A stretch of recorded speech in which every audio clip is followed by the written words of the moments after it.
Diario de Exploradora, el podcast, es un proyecto que busca brindar modelos a seguir femeninos con los cuales las niñas puedan sentirse inspiradas a conocer el increíble mundo de la ciencia y la tecnología, de la mano de extraordinarias mujeres mexicanas, todas exploradoras de National Geographic. Acompáñame a explorar el mundo de la ciencia.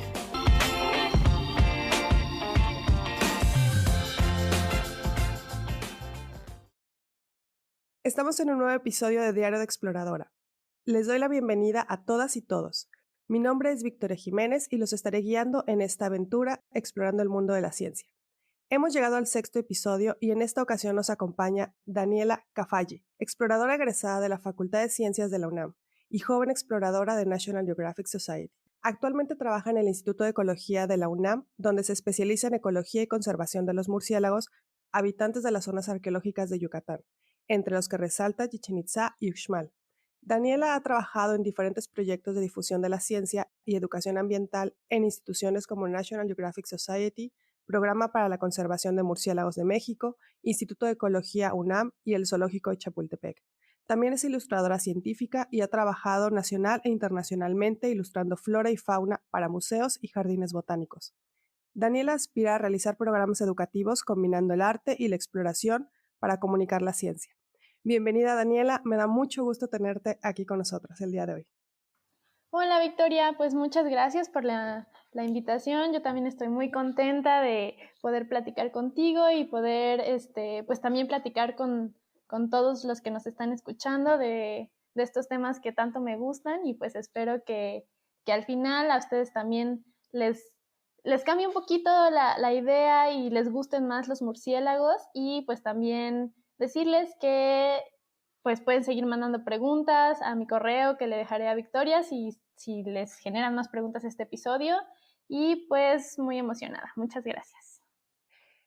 Pues en verdad estoy muy emocionada también. Y bueno, yo creo que lo primero que me encantaría preguntarte y que nos contaras es ¿por qué decidiste estudiar biología y qué fue lo que te motivó a seguir una carrera en ciencias? Ok, miren, les platico primero. La biología es una ciencia que estudia a todos los seres vivos y los describe, los clasifica, estudia sus formas, su comportamiento, cómo funcionan por dentro, su evolución. Hay muchas ramas que tiene la biología, pero pues yo decidí empezar esta carrera porque pues me encantan los animales, aunque que en la biología también trabajamos con plantas, con microorganismos, con hongos, con genes, pero lo que a mí me apasionaba desde siempre, desde que era niña, eran los animales, pero no todos los animales. Realmente lo que más me gustaba desde pequeña eran los animales que mucha gente les llama feos o que les tienen miedo. Me encantaban las arañas, me encantaban las serpientes, todos los insectos y me encantaba asustar a mi mamá, asustar a mis hermanos, a mis tías, a mis amigos, agarraba los chapulines y se los echaba cuando en el salón los liberaba. Me acuerdo que mi papá me llevaba justo a CU a recolectar chapulines y, y pues yo los criaba, les daba su pastito. Entonces, pues desde muy chiquita me interesó mucho saber cómo vivían los animales, pero también me encantaba que hubiera tantas formas, tantos colores, sobre todo en las cosas pequeñas.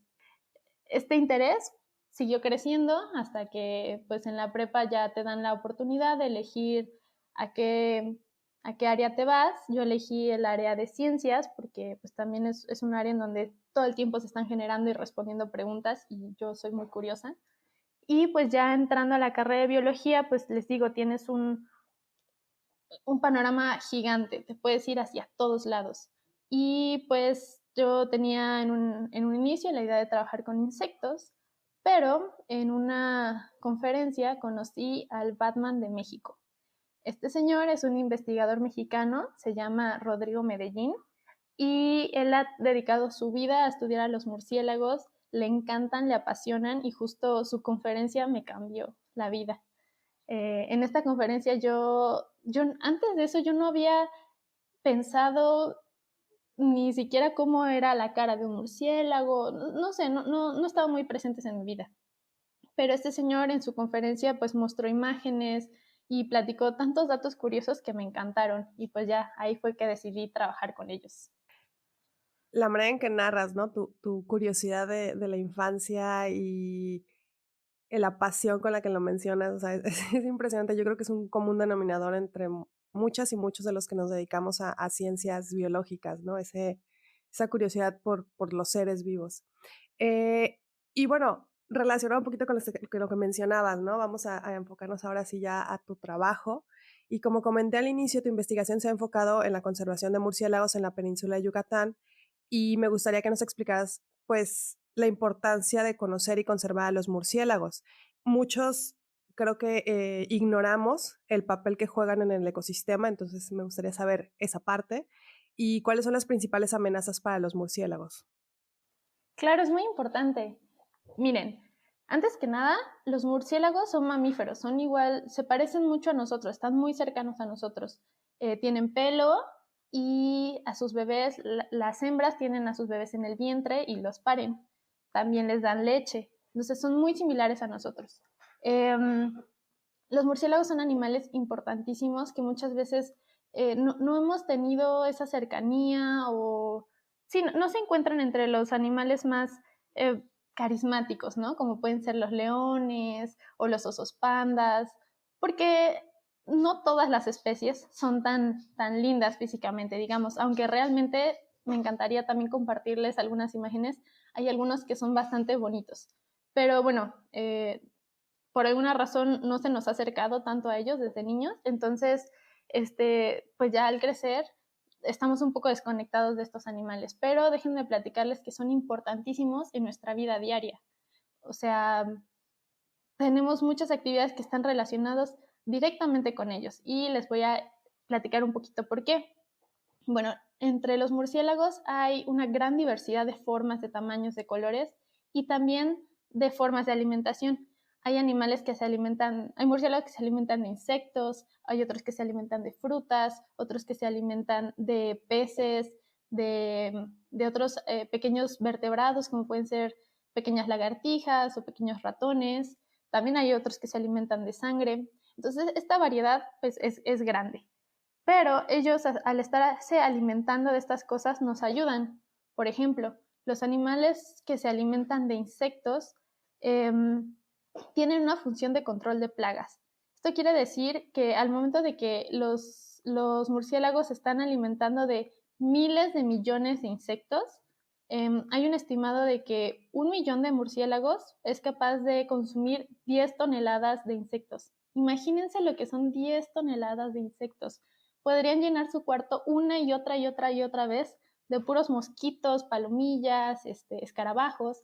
Entonces, cada noche estos animales están consumiendo los insectos que son plagas de muchos de nuestros cultivos, por ejemplo, el algodón, el jitomate, el maíz, que todos comemos diariamente. Eso por un lado. Por otro lado, por ejemplo, los animales que comen frutas, cuando las consumen, eh, ellos vuelan y van defecando las semillas porque se los comen enteros. Entonces ahí hay unos frutos que tienen semillas chiquitas, por ejemplo, la guayaba, ¿no? Se la comen entera y cuando van volando van defecando y al estar bueno, las semillas caen en el bosque y entonces pueden nacer otros árboles. De esa manera los bosques se regeneran, pero también tenemos alimentos.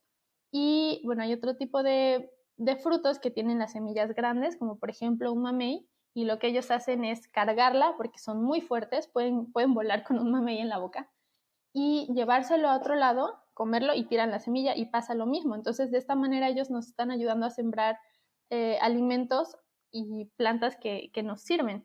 Entre ellas podemos encontrar la papaya, el mango, las guayabas, los capulines, los higos, la guanábana, el plátano. Y bueno, hay otros que comen néctar, así como las abejas se comen la miel que producen algunas flores. Esto es importante porque ellos funcionan también como polinizadores, igual que las abejas e igual que los colibríes, pero en la noche. Tienen ese mismo rol, pero en la noche. Entonces, hay muchas plantas que necesitan de que estos animales estén comiendo de una y de otra y estén transportando este polen kilómetros para que ellas se puedan reproducir. Y también entre estas plantas Hay muchas que son de importancia médica o de importancia alimenticia, y les voy a mencionar una muy importante para los mexicanos. Los murciélagos son uno de los principales polinizadores del agave, del que obtenemos el tequila, el mezcal, el pulque y una gran cantidad de fibras. Entonces, si estos animales no existieran, tampoco tendríamos esta parte cultural tan importante que es para México como el tequila.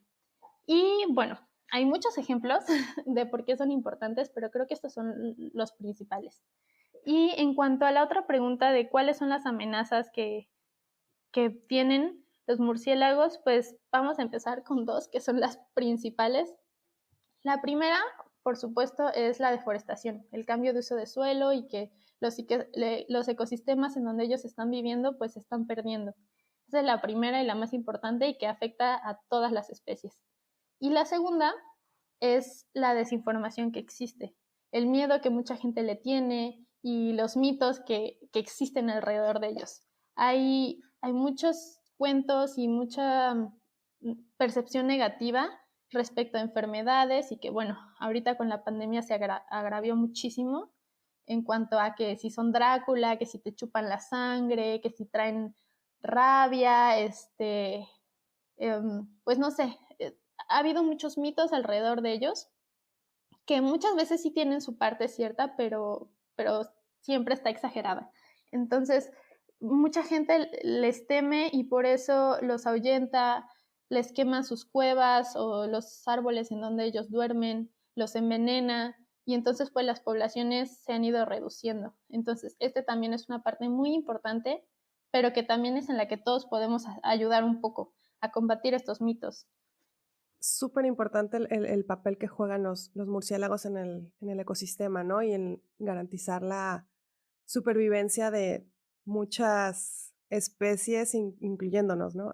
Tuve la oportunidad de visitar la península de Yucatán hace poco y pude visitar un cenote donde dentro había murciélagos, ¿no? Y había también algunos peces y nos comentaban justo la importancia o el papel que jugaban los murciélagos para que hubiera peces en esa región, ¿no? En ese sitio en particular, porque pues obviamente gracias a la presencia de los murciélagos es que los peces podían alimentarse. Entonces, realmente creo que el papel que juegan es súper relevante en distintos niveles y como dices, han tenido una imagen a lo mejor no tan positiva, pero siempre es bueno tener la opinión de alguien experta como tú para que nos quites estos mitos, ¿no? Y estas malas ideas.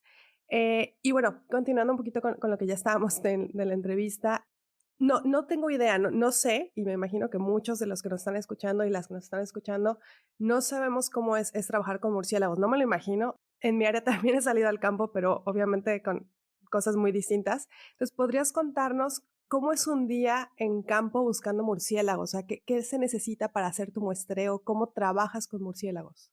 Ay, me encanta esta pregunta. Y les voy a contar que lo primero que se necesita y que yo no tenía al principio era ser valiente y no tenerle miedo a la oscuridad. Como ustedes saben, los murciélagos son animales nocturnos, entonces para estudiarlos hay que trabajar de noche. Y yo, cuando inicié a trabajar con ellos, pues me estaba muy emocionada, ya me quería ir al campo, trabajé en las zonas arqueológicas, adentro de las pirámides de Chichen Itza, de Uxmal. Entonces, pues son espacios muy oscuros que tienen su parte de selva. Y estaba yo muy contenta hasta que llegó la noche y me di cuenta de que tenía que andar por ahí sola con una linterna. No estaba completamente sola, íbamos en un equipo, éramos 4 personas que estábamos trabajando ahí porque hay que montar unas redes, ahorita les voy a contar de eso. Pero en algunas ocasiones pues había que ir a buscar en dónde íbamos a poner estas redes o ir a buscar si encontrábamos dónde están durmiendo los animales. Entonces, en esos momentos en los que me tocaba caminar sola, tanto en las zonas arqueológicas como en otras ocasiones en el bosque, en la montaña, en la selva, pues la verdad sí me daba un montón de miedo. Pero ya pues con los años eh, fui descubriendo lo que es la noche, que también eso es algo que las personas que vivimos en la ciudad a veces no, estamos desconectados de lo que es, ¿no? Hay tanta luz en donde vivimos, tantas personas, que se nos olvida o no conocemos los ruidos, los olores, las estrellas, la luna. Entonces, bueno, déjenme decirle que ahora pues es algo que me encanta, trabajar de noche me fascina y ya no tengo miedo, ya no estoy pensando que hay fantasmas o cuando escucho ruidos, sé que es un animal y me encanta saber que están ahí conmigo y que van caminando también y que están haciendo su vida al mismo tiempo que yo. Ahora, ¿cómo es un día de campo al trabajar con murciélagos? Pues bueno, nosotros empezamos a trabajar cuando se empieza a meter el sol. Ese es el momento en el que salimos y empezamos a ver más o menos por dónde podemos encontrarlos, porque justo son animales que vuelan y son animales que son muy rápidos, entonces para poder estudiarlos necesitamos capturarlos y necesitamos tenerlos cerca. Entonces, para esto nosotros ponemos unas redes que son como una red de voleibol, más o menos, pero con los agujeros más pequeños y esta red es de nylon. Entonces, los hilos son tan pequeños que los murciélagos no son capaces de detectarlos. Si las colocamos correctamente, ellos chocan con esta red y caen en unas pequeñas bolsas y ya de ahí nosotros podemos sacarlos. Entonces, al atardecer salimos y empezamos a buscar dónde son los lugares más probables por donde los animales pueden volar, digamos, cerca de los árboles donde ellos comen, cerca del agua donde tienen que ir a tomar, a beber o donde se alimentan de insectos o algunos corredores, ¿no? Entonces ahí colocamos estas redes. Y después las dejamos ahí montadas y ya una vez que oscurece, vamos y las empezamos a revisar cada 20 minutos. Cuando llegas a la red, hay que tener guantes de carnaza porque déjenme decirles que sí muerden y muerden muy fuerte. Nosotros estamos vacunados contra la rabia porque sí, es verdad, los murciélagos pueden contagiarte de rabia, pero cualquier animal que tenga pelo puede hacerlo. Casi todos los mamíferos pueden ser vectores de rabia. Entonces, bueno, esto es por precaución y usamos guantes de carnaza para tener doble precaución. Con estos los sacamos y una vez teniéndolos en las manos podemos saber si son machos, si son hembras, si son bebés o son adultos, qué tipo de especies son, si comen frutos, si comen insectos. Podemos tener muchos datos de ellos una vez teniéndolos en las manos. Entonces, de ahí los identificamos, los pesamos, a veces los marcamos con unos pequeños anillos y después los liberamos. Pues ya al finalizar el trabajo, depende de lo que estés estudiando, pero casi siempre las redes se retiran pasando la medianoche. Es muy divertido estar trabajando durante la noche. Es muy bonito porque ves otras cosas, ves las estrellas. Ahí en Yucatán podíamos ver la Vía Láctea todas las noches. Algo que es muy difícil también es invertir tus ciclos, porque justo como trabajas de noche, después durante el día tienes que dormir un poco más, pero a veces es difícil invertir esos ciclos por la cantidad de luz y bueno, tardas un rato en acostumbrarte, pero la verdad es que es muy, muy padre. Suena en verdad impresionante, ¿no? Lo que haces y justo es la parte de trabajar de noche, ¿no? Todo lo que implica, como mencionas, el cambio el ciclo del sueño, los hábitos, todo, ¿no? Debe ser impresionante. Y bueno, en Yucatán ha de ser una maravilla, sobre todo, estar en la noche ahí en la selva con tantísimos animales. No me imagino, o sea, debe ser, debo reconocer y siento un poco de envidia en este momento. Pero bueno, además del increíble trabajo que haces con los murciélagos, también te dedicas a la ilustración científica. Entonces, me gustaría que nos contaras y que les contaras a las niñas y niños que nos escuchan específicamente qué es la ilustración científica y por qué es tan importante. Sí, claro. Miren, la ilustración científica es una disciplina en la que se están juntando el mundo del arte y el mundo de la ciencia, lo cual se me hace maravilloso porque también desde niña yo tenía esta idea de ser artista y pues gracias a la ilustración científica pude juntar estas dos cosas que me apasionaban tanto.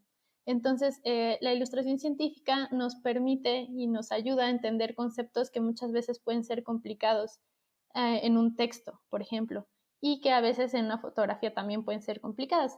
Con la ilustración científica, por ejemplo, representamos ya sean plantas, animales, microorganismos, parte de una célula o partes del cuerpo humano, pero ya que es un dibujo y no necesariamente una fotografía, podemos hacer acercamientos, podemos hacer cortes, podemos girar las estructuras y explicar funcionamientos, por ejemplo, especies que o son muy difíciles de encontrar y que por lo mismo no hay video, no hay fotografías, pero gracias a cráneos o algunos animales que ya están muertos y que están en los museos, nosotros podemos hacer una reconstrucción y a través del dibujo volverles a dar vida.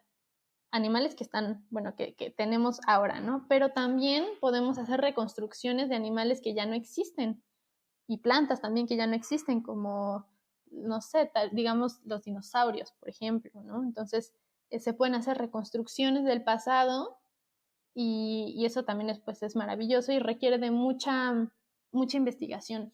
La diferencia que hay entre el arte, las artes plásticas, por ejemplo, es que cuando nosotros hacemos ilustración científica no solamente nos llevamos por que se vea estético, que se vea bonito, en resaltar colores o formas. Cuando haces ilustración científica, justo como va acompañando un texto que un experto ha redactado, se tiene que ser muy preciso con las medidas, con los tamaños, con los colores y no podemos salirnos de la realidad.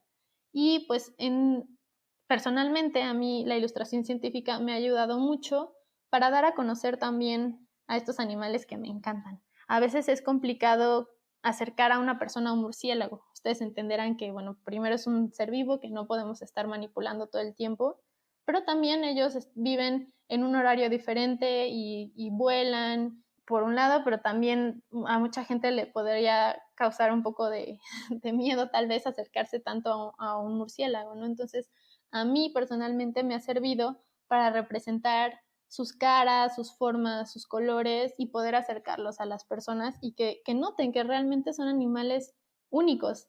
No voy a decir bellos, como les dije, hay especies que sí son bonitas, pero también hay otras especies que son feas, o sea, muy, muy extrañas, con proporciones muy raras. Y eso se me hace genial porque de esta manera podemos conocer toda la diversidad que hay sin necesidad de tener al animal ahí presente. Sin duda es la ilustración científica una herramienta extremadamente útil, no solamente para los científicos, sino para el público en general, ¿no? Como mencionas, el que la gente pueda conocer estas diversidades de especies es súper relevante. Y bueno, como sabes, el podcast está pensado para que muchas niñas y niños lo estén escuchando de distintas escuelas y me gustaría incluir algunas de las preguntas que nos han enviado. Tengo 3. La primera ya un poquito nos la comentaste al inicio, es ¿qué comen los murciélagos? La segunda es ¿por qué los murciélagos duermen de cabeza? Y finalmente, si en verdad los murciélagos comen sangre. Ok, perfecto. Entonces la primera y la tercera están un poco relacionadas y voy a repetir un poquito lo que dije antes. Es un grupo con muchísima diversidad. Entonces vamos a encontrar murciélagos que comen néctar, que básicamente es este líquido azucarado que las plantas producen para ayudar a la polinización. Hay murciélagos que comen insectos, tanto insectos chiquititos como podrían ser pequeños mosquitos, palomillas, escarabajos, como insectos más grandes, como pueden ser insectos palo o palomillas más grandes, cucarachas incluso. Hay murciélagos que se alimentan de otros animales y déjenme decirles que aquí en México tenemos uno de los murciélagos carnívoros, así les llamamos a este grupo, más grandes, se llama Vampirum spectrum y es un murciélago que mide aproximadamente unos 35 centímetros, yo creo, de cuerpo. Cuando abres las alas es mucho más. Son animales muy fuertes, ellos viven en las selvas más conservadas de Sudamérica y de México también.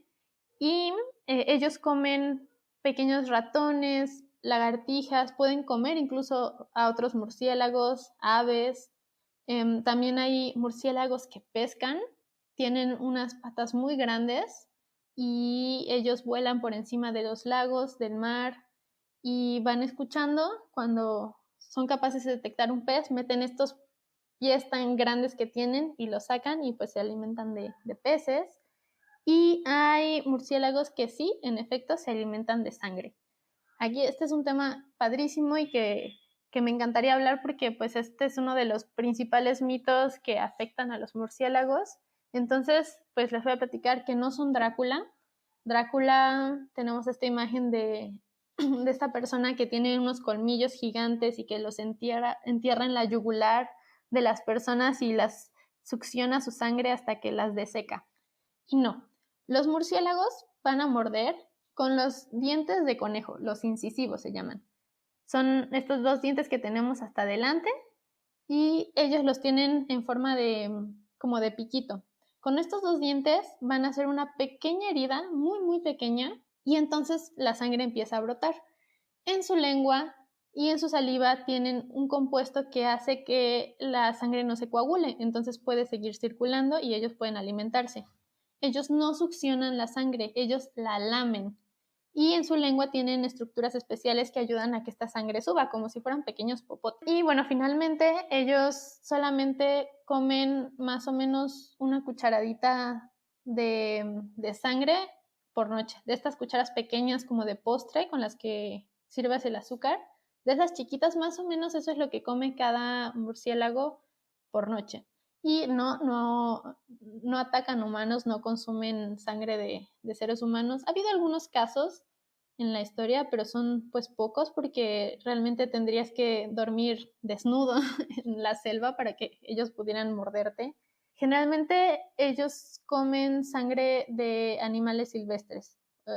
Originalmente ellos comían sangre de venado, de algunos cerdos salvajes, pero cuando llegaron las vacas, pues tenían una inmensa cantidad de comida que además no la tenían que buscar porque pues siempre está. Entonces por eso algunas poblaciones de estos murciélagos hematófagos, así les llamamos, hematos quiere decir sangre y fagos como de alimentación, entonces se alimentan de sangre, no son vampiros, son hematófagos.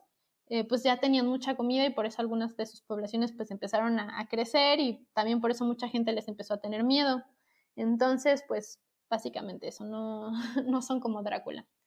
Y la otra pregunta era que por qué duermen de cabeza, ¿verdad? Los murciélagos son animales muy, muy interesantes, muy, muy únicos. Son los únicos mamíferos que pueden volar. Y bueno, duermen de cabeza porque a diferencia, ellos no vuelan como vuela un ave o como vuela un insecto. Ellos tienen otra forma de vuelo y tienen otras estructuras para poder volar. Entonces sus alas son muy robustas y muchas veces son muy grandes, lo que les impide poder volar desde el nivel del suelo. Hay pocas especies que si su cuerpo está completamente en el suelo, pueden levantar el vuelo porque son muy pesados y no tienen este espacio como para despegarse del suelo, porque sus patas no están hechas para sostenerse en 4 puntos como la mayoría de los mamíferos, como un perrito, como un tigre, ¿no? Las patas de atrás no tienen esa fuerza, entonces es muy difícil que un animal vuele desde el piso. Por eso es más fácil para ellos estar colgados y simplemente lanzarse y utilizar la gravedad y esta caída libre para poder levantar el vuelo. Ahora, ellos tienen algunas otras adaptaciones especiales para poder vivir de cabeza. La primera es que las rodillas, si ustedes doblan sus rodillas, van a ver que se doblan hacia adelante. Los murciélagos no, sus rodillas se doblan hacia atrás y eso pues, les ayuda a tener este impulso para volar. Además, los dedos de sus pies, los tendones de sus pies, están al revés que los nuestros, como en nuestras manos. Si ustedes ponen flojitas sus manos, van a ver que lo que hacen es como abrirse y si ustedes ponen fuerza, se cierran, o sea, necesitan usar fuerza para cerrarse. Los murciélagos están completamente al revés. Cuando están lo más relajados, sus deditos están cerrados y necesitan hacer fuerza para abrirse. Entonces eso quiere decir que aunque estén dormidos e incluso aunque estén muertos, ellos van a seguir perchados. Así les decimos cuando están colgados, ¿no? Ellos van a estar perchados porque no necesitan fuerza para estar agarrándose. Entonces, pues les es muy fácil estar ahí colgaditos. Y la última razón es porque para vivir fuera de peligro, ellos han encontrado esta manera de percharse, de dormir, de refugiarse en los lugares más altos donde otros depredadores no pueden alcanzarlos.